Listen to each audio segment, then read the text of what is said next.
Dans l'Europe du XVIIIe siècle, les automates font fureur. Ces mécanismes sophistiqués imitent les humains ou les animaux étrangement bien. L'un des automatiers les plus connus était Jacques de Vaucanson. Il a fabriqué d'incroyables et très réalistes musiciens mécaniques, ainsi qu'un canard mécanique.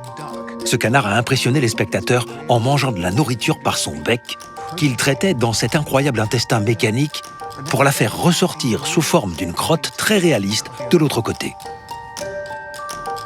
Les scientifiques, les ingénieurs et les horlogers à l'origine de la fabrication de ces automates sont devenus les superstars de leur époque. C'était une époque de profonds bouleversements technologiques. On se dirigeait vers une production mécanique avec des chaînes de production fonctionnant à la vapeur. Ces automates n'étaient pas seulement le reflet des progrès technologiques de l'époque, ils ont aussi vraiment stimulé l'innovation. On attribue entre autres à Vaucanson l'invention du premier tuyau flexible en caoutchouc au monde, qui a servi d'intestin à son incroyable canard mécanique, et le tour métallique qui bouleverse le secteur de la production industrielle.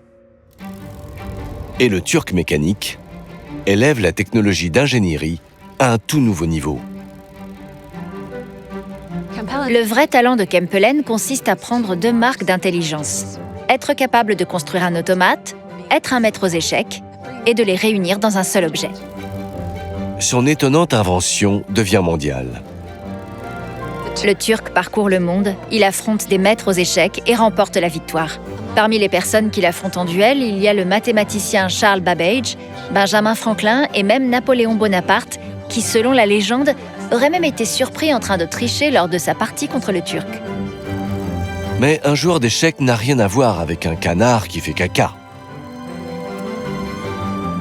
Comment la technologie des automates peut-elle faire un tel progrès?